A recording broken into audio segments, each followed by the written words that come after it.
Hola a todos. En esta ocasión quería comentarles una biografía de Walt Whitman llamada Walt Whitman, el canto a sí mismo, de Jerome Lovin. Bueno, esta es una biografía del año 1999 y aparecen cosas como esta.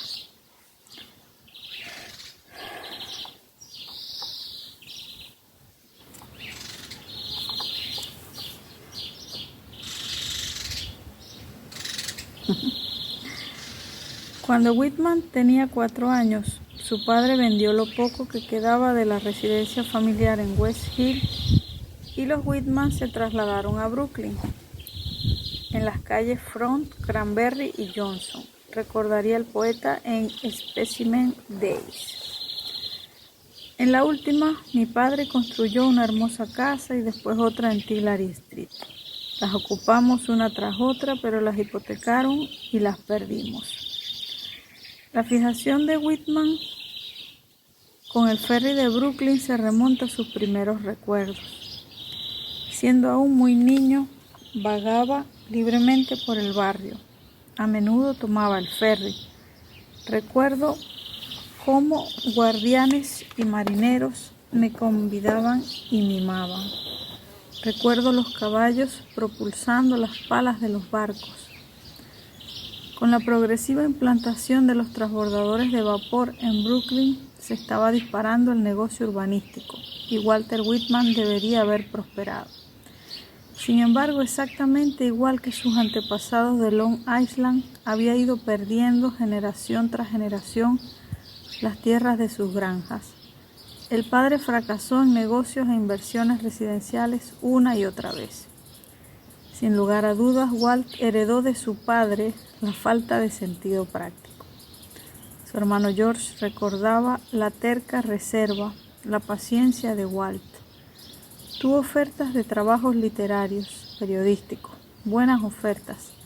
Pensamos que iba a ganar dinero, pero él se negaba a hacer cualquier cosa que se apartara de sus inclinaciones. Bueno, esto me encantó de Whitman. Saber que había sido tan perseverante en hacer solo lo que él realmente quería hacer.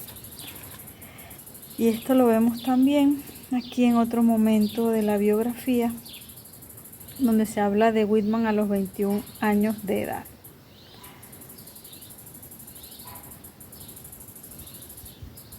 Según recordaba esta, siempre que al mediodía Whitman volvía a casa de la imprenta para comer, salía al jardín, se tumbaba bajo el manzano y se olvidaba por completo de volver al trabajo mientras contemplaba las flores y el cielo.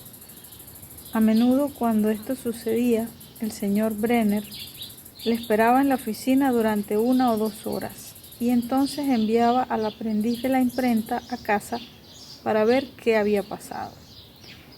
Entonces él se levantaba de mala gana y regresaba despacio al taller. Bueno, me lo puedo imaginar claramente ahí bajo ese manzano, mirando las nubes, mirando el cielo, simplemente dejándose estar. Amigos de la Cátedra Libre, en esta oportunidad quisiera comentar y recomendar una novela a la que desde hace tiempo yo le tenía la cuenta pendiente. Se llama Barrabás. Aquí hay otros cuentos que estoy a punto de leer, pero particularmente esta Barrabás, escrita por el escritor sueco Per Lagerkvist, a ver si pronuncio bien el nombre, que le fue concedido el Premio Nobel de Literatura precisamente en el año 1951 y esta novela fue publicada, fue todo un boom en el 1950. Verdaderamente yo la recomendaría como una obra para los que somos descreídos y escépticos, porque es una novela totalmente en su prosa seca y sentimentalmente seca. Aquí no hay sentimentalismo, no hay poeticidad, sí, hay una bella poeticidad, pero no hay consuelos mágicos. Es la vida de Jesús, el proceso que se llama, ¿cómo es que se llama? Calvario, visto, pero desde la mirada del escéptico, de quien era Barrabás en esa época precisamente. Entonces es toda una teología, sí contiene una teología, una reflexión acerca de esa mirada. Pues el hombre que busca a Dios, pero no le es tan fácil encontrarlo como en los consuelos de la fe sencilla e inocente o festiva. Entonces esta me parece más sincera, realmente magistral. También en esa línea de autores así, estilo Dostoyevsky, por ejemplo, yo quisiera recomendar un libro que me llegó recientemente de Caracas, gracias a un amigo, que tengo que leer como que demasiadas veces porque es un compromiso. Yo le tengo una deuda a este autor que se llama Segundo Serrano Poncela. De hecho, fue uno de los primeros libros que leí para entrar a la universidad, es Introducción a la Literatura Española de Segundo Serrano Poncela. Quería empaparme, ¿no? Pero es un libro muy didáctico, muy básico la literatura española, pero de ahí quedé con ese nombre.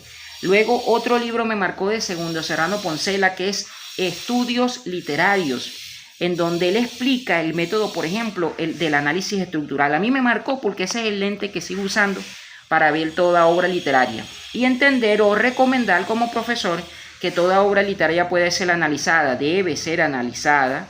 Sí, es simplemente que algunas veces se atenúa más un enfoque de otro de acuerdo a lo que la propia obra dicte, que una obra puede ser analizada desde el punto de vista filosófico, psicológico, axiológico, histórico, ¿sí? Y en el centro, el análisis lingüístico, porque coincide con lo que dicen los formalistas, es lo que hace que una obra sea precisamente un fenómeno de lenguaje distinto. Hay una particularidad, por ejemplo, este señor, como Segundo Serrano Poncela, yo lo tengo en la categoría, por ejemplo, de autores como Juan David García Vaca o Juan Nuño, porque fueron emigrados españoles que hicieron demasiado bien, eso es una suerte, que vinieran a Venezuela y que publicaran sus libros que dieran clase y que publicaran sus libros en la Universidad Central. Hay otros libros de él, como el que digo de estudios literarios, donde explica el análisis estructuralista, para la época muy en boga, pero que para mí no pierde vigencia. Y por ejemplo, también hay uno que se llama Literatura y Subliteratura, es más, un capítulo aparte a los que dedica mucha profundización, aparte de Dostoyevsky, que es el que le dedica este libro, al quien le dedica este libro, está, por ejemplo, los estudios que Segundo Serrano Poncela le dedica a Miguel de Unamuno y a Antonio Machado. Yo tengo ese culto, yo tengo esa preferencia. Me fijo cuando un autor me atrapa, cuando un crítico me atrapa, le sigo la pista porque lo tengo como si fuera un amigo personal, pues, como si fuera un maestro al que le tomo apuntes. Y también me gusta imaginar cómo debe haber sido clases con ellos. Eso para mí sí es un sueño y por eso me gusta leer su libro varias veces. Un abrazo. Hola amigos de la cátedra, Aneidis por acá nuevamente. Y bueno, como siempre un placer compartir con ustedes mis lecturas, mis relecturas y esta experiencia maravillosa que es la literatura, el conectar con la literatura. En esta oportunidad les traigo a Miguel James, un poeta con el que establecí una conexión muy bonita desde el momento en que la profesora Emily recitó un poema en una clase. Y creo que bueno, desde ese momento en adelante fue para mí como construir una historia sobre sus propios pasos, ¿ok? Su poesía, su obra me llevó a conocer personas a las que les dedicó muchos poemas, a mujeres con las que compartió, y la verdad que ha sido como muy íntima, más allá de o sea, es como una relación muy íntima de mi vida con la experiencia que ha sido leer a este poeta. Les voy a compartir algunos poemas que en esta oportunidad de relectura que he estado teniendo con él, con este libro, me han gustado y quiero traerles. Vendrán días mejores. Vendrán días mejores, días de músicos afinados, de niños como parques, días de tierra en otra órbita y encuentros como besos. Digo que vendrán días mejores, días de muchos cigarros y hermosas muchachas, días de novias como flores, días mejores vendrán, días sin odios ni guerras, días de luna y de sol, días de encendidas velas rojas para la cena vendrán. Se acerca días alegres, días de hombres mansos y mares amigos vienen. Hablo del día del rayo, hablo del día de la gran estrella que viene, que vendrán días mejores, digo. Los días soñados vendrán, de maravillas son los días que vienen, de gendarmes licenciados son, días brillantes como fuego, sonoros como truenos son, días de ángeles y guitarras, días de metálicas trompetas. Vendrán días mejores, no te desanimes, días de deudas pagadas y banquetes como uvas vendrán. Vendrán días de circo, de leones y elefantes y hienas domadas. Días de pacífica selva vendrán, de largos viajes son los días que canto, de anchurosos nilos surcados. Días de llamas líquidas, de hombres que vuelan, de galaxias, de mujeres como noches vendrán. Y bueno, por acá también quiero compartir otro poema. Y dice, yo me amo. Yo vivo y me amo. A veces lucho conmigo mismo, pero por sobre todas las cosas yo me amo. Yo soy un dios en mi Olimpo, yo soy un rey en mi palacio, un valiente capitán de fuego. Yo me miro al espejo y me amo, voy caminando amándome. Yo me desnudo y me amo. Ninguna mujer podrá amarme como yo me amo, ningún hombre. Por eso vivo solo amándome. Por eso mis creaciones amables. Es que yo vivo y me amo. Me digo, Miguel, eres tan deseable. Contempla tu imagen reflejada en la fuente, más hermosa que la flor de narciso. Yo me acuesto amoroso, yo me despierto amándome. Soy la envidia del sol y yo canto. Yo me amo, yo me amo, yo me amo.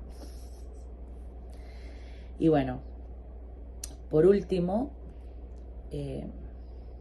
otro. Cerca del cielo. Ahora cuando me unto perfumes, cumplo con un horario y me parecen bellas las avenidas de esta ciudad. Ahora cuando extraño a mi padre, pienso en mi hijo y considero que tal vez pueda volverme a casar. Ahora cuando he retornado a la universidad, cuando he descubierto el dinero y voy de vez en cuando al templo. Ahora cuando hasta mis enemigos hablan bien de mí, cuando he asumido mis convicciones monarco-anarquistas y celebro los aplausos. Ahora que ocurre todo eso, sigo odiando a los gendarmes y me siento a preguntar, ¿cuán cerca estaré del cielo? ¿Cuán lejos estaré del Tao? Y bueno, con esto me despido en esta oportunidad. Espero que les haya gustado esta intervención y bueno, hasta un próximo encuentro. Hola, ¿cómo están? Bueno, vengo a compartir la lectura de Arqueologías de Prisca Agustoni. Es un libro de poesía, es un poemario. Y bueno, su autora, Prisca, es una autora suiza que vive en Brasil hace mucho tiempo. Ella es de la Suiza que habla italiano. Entonces su obra ha sido escrita en portugués, italiano y también en francés. Bueno, el librito me gustó mucho porque, sobre todo por dos cosas, porque tiene poemas que son dichos por ella, inspirados en fotografías de Brasil, de un Brasil muy diverso, tanto de las grandes capitales que conocemos como de las zonas más del interior del país. Y además me gustan mucho sus poemas que reflexionan de alguna u otra forma a partir de la lengua. Parece redundancia porque, bueno, con la lengua se escribe poesía, con el lenguaje no verbal, pero el tema de la lengua como código lingüístico, el cambio de una lengua a otra, aparece en su poesía como algo a ser reflexionable, poetizable, entendible o sufrible de alguna forma. Entonces, bueno, es un tema que me interesa mucho y me interesa mucho ver cómo es expresado y elaborado en algunas poéticas contemporáneas en Brasil. El libro está en portugués, pero yo me tomé el atrevimiento de traducir 3 poemas. Son 3 poemas cortísimos que les voy a leer inmediatamente. El primero se llama Llegada. Aquí no solo hay batucada, más allá de la esquina, el océano golpea cuerpo adentro, y esa lengua que repite Senzala, Aipín, Quintau, Senzala, Aipín, Quintau, lamiendo sus heridas como una segunda piel. El segundo poema se llama Revelación y dice: llevo en la lengua las patrias como peces resbalándose. Y el tercer poema es un poco más largo, se llama Carnaval 1957 y dice así: son ángeles con alas de tul las tres mujeres, de perlas su manto. Las tres mujeres del carnaval arrastran un cántico lleno de serpentina por los callejones de la ciudad. Sobre el largo vestido francés, con peluca y guantes de satén, celebran en el cuerpo una fiesta que baila en la lengua el imprevisto balanceo de un latín congolés. Les diría que les presto el PDF, pero no lo tengo. Es un tipo de escritura que me interesa mucho y espero poder traerles otras cosas de esta autora. Bueno, chaito. Emily González Ordóñez por acá. Hoy les voy a recomendar este libro que está ya maltratado por el tiempo porque tiene tiempo conmigo. Me lo regaló el poeta Gilmer Contín cuando estaba en la Dirección de Cultura, y es de la escritora falconiana Lida Franco Farías. Ella voy a compartirles algunos poemas, una escritora de la serranía falconiana en Venezuela, y una tipa contestataria, con fuerza, feminista, que a mí me gusta particularmente. Esta es su antología, de su poemario Descalabros en oberturas mientras ejercito mi coartada. Les leo. Yo venía de los bosques húmedos, en mi equipaje la inocencia en sí misma dobladita, olorosa a preguntas. Me quitaron bosque y humedad, el equipaje revolvieron. Las preguntas me las fui respondiendo con el tiempo y de a poquito. Ahora no sé de qué sirve la inocencia, ni me importa. De su poemario Una, por supuesto, Una, tiene una dedicatoria a mis congéneres y a ellos aunque mal paguen. Una amanece con el cuerpo de cera, con la víspera haciendo piruetas, con ojeras que delatan los retorcimientos del amor. Una sabe que tiene prejuicios y los va perfeccionando. Una es apolítica. Una no se mete en camisa de 11 varas. Una estampa el beso curricular. Él se va con sus ínfulas, con su ontológica suficiencia. Una comparece ante el tribunal de los hijos y cede ante la tiranía de los hijos. Una tiene el deber de ser bella porque, entre otras cosas, para eso está una.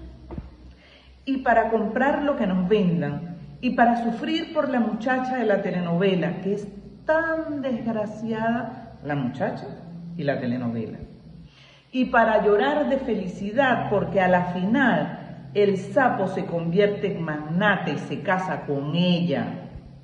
Una es tan sentimental, una es tan fiel, tan perrunamente fiel, que asquerosamente fiel es una. Una se asoma al espejo y comprueba lo que no es. Sabe qué cara va a poner, qué silencio va a arriar, qué píldora de domesticidad va a tener que tragarse, qué anticonceptiva es una. Una queda tendida, knockout, para reaparecer al día siguiente pidiendo la revancha. Ese texto me fascina. Creo que es el día a día de todas las mujeres en Latinoamérica. Y cierro con un poema que le dedica a su hija y que yo le dedico a las mías y a todas mis estudiantes que también son mis hijas. Me fascina. creo que es el día a día de todas las mujeres en Latinoamérica. Y cierro con un poema que le dedica a su hija y que yo le dedico a las mías y a todas mis estudiantes que también son mis hijas.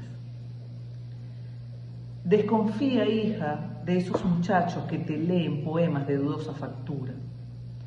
Tú que diferencias la verdadera poesía, diferéncialos y conócelos a ellos. Son falsos predistigitadores. Sopla sobre los castillos de arena de sus discursos.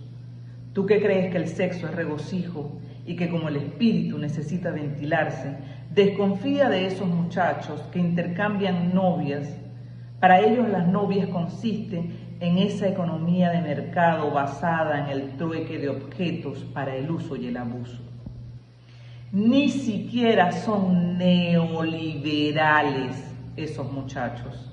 Son neolíticos y cerrados, como las bóvedas de un banco.